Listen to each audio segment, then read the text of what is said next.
Hey, what's up guys? So I'm here at SEMA and there's a lot of really interesting stuff here.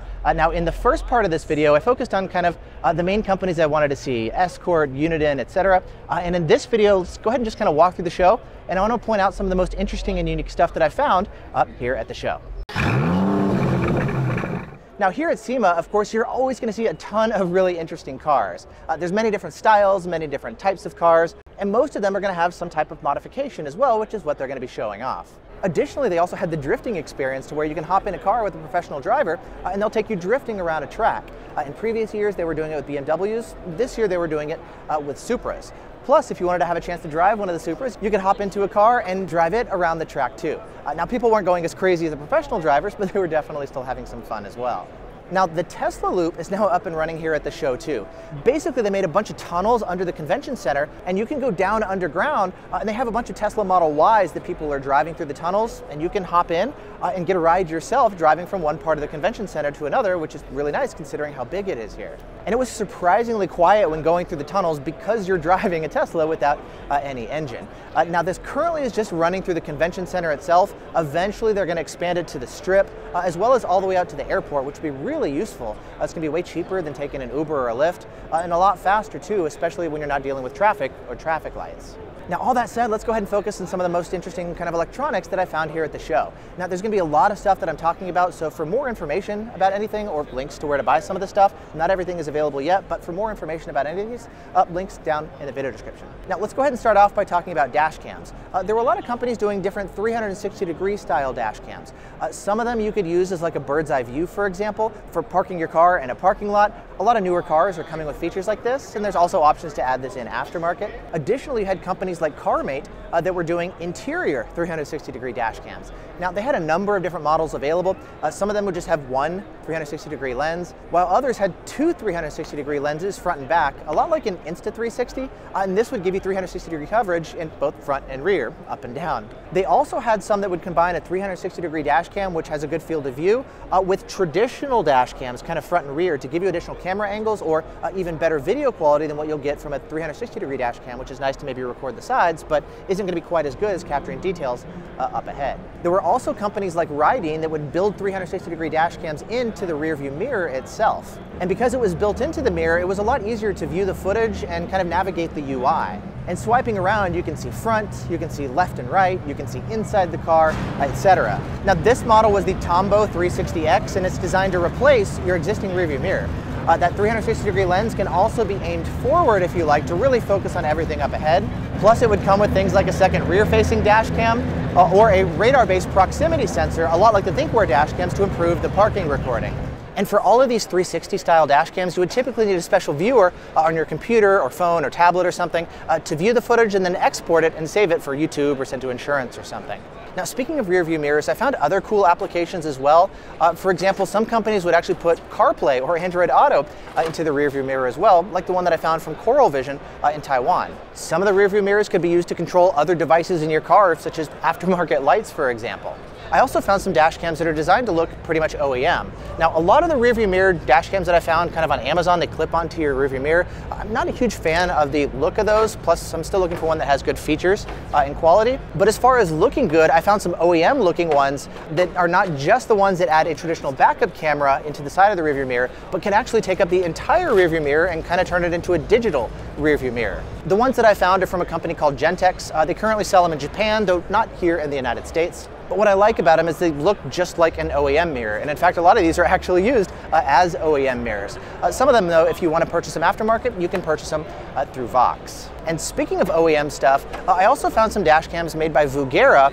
They would partner with companies like Lexus or Mercedes, for example. And they would create dash cams that you could buy directly from the manufacturer. ThinkWare is also doing this now as well, partnering with BMW and with Mini. And so you can get one of their dash cams if you buy it from a dealership and then have it installed directly into your car. Now, this currently isn't available as like an aftermarket product, and it's also currently only available in Asia, not here in the United States. But either way, I'm really liking to see more and more car manufacturers trying to integrate dash cams in their cars too, just because dash cams are so useful in practice. Now, as for multi-channel dash cams getting additional fields of view, Thinkware is here with their multiplexer box that's going to give you up to a 5-channel system. Now, I also found a dash cam setup from a company called Ventra. They've got systems that support up to 8 channels. Now, something like this is typically going to be designed for a really large vehicle, so like a truck or a bus, for example. Now, what was interesting is they would take the video footage and they would output it to an external DVR, not actually saving the video footage in the dash cam itself.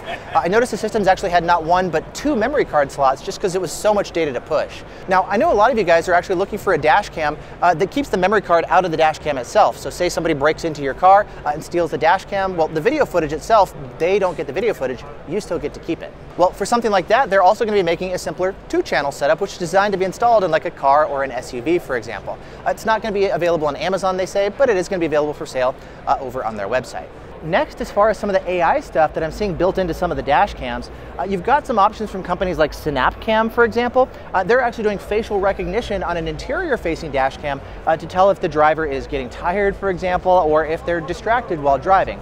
If they notice something, they can actually give you a warning inside the car. That way it keeps the driver focused and attentive on the road. It's really similar to the DMS system that I'm seeing released from Blackview.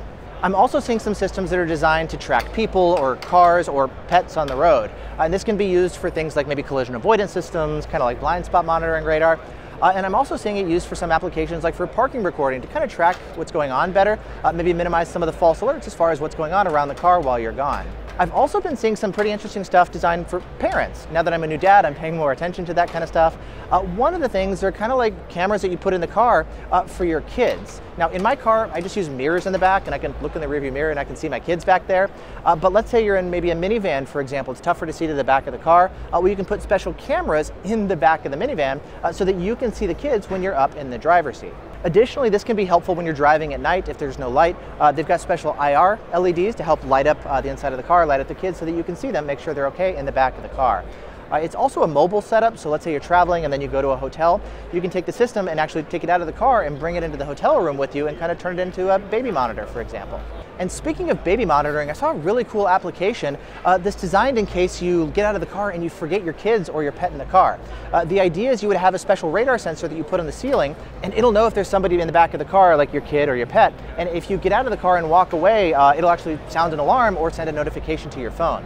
Now, the way that it works is you've got this little radar module that you put in the ceiling of the car.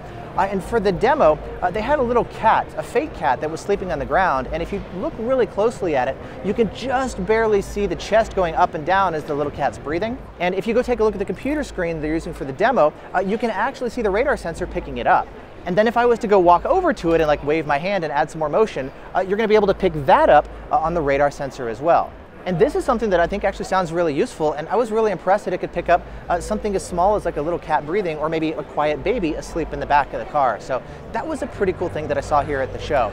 It's made by a company called Vision from Taiwan. Now this system, like a lot of the stuff that I found at the show, it's not actually available yet, but a lot of the stuff is going to be available at some point. Now for more information for all of this stuff, just like I mentioned at the beginning of the video, links down in the video description.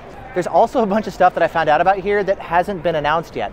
Some of it's going to be announced at CES. I'm not going to be going to CES this year, family trip. Some of the stuff's going to be announced beforehand, some of the stuff is going to be announced afterwards, but either way, I'll definitely keep you guys posted as far as any kind of new and interesting stuff like this that I wind up finding out. So if you want to stay tuned, there goes more music. If you want to stay updated for more stuff like this, just subscribe, hit the notification bell, and I'll keep you guys posted. Thanks so much for watching. Hope you guys had fun. I definitely had fun here at the show. And I'll see you guys in the next video.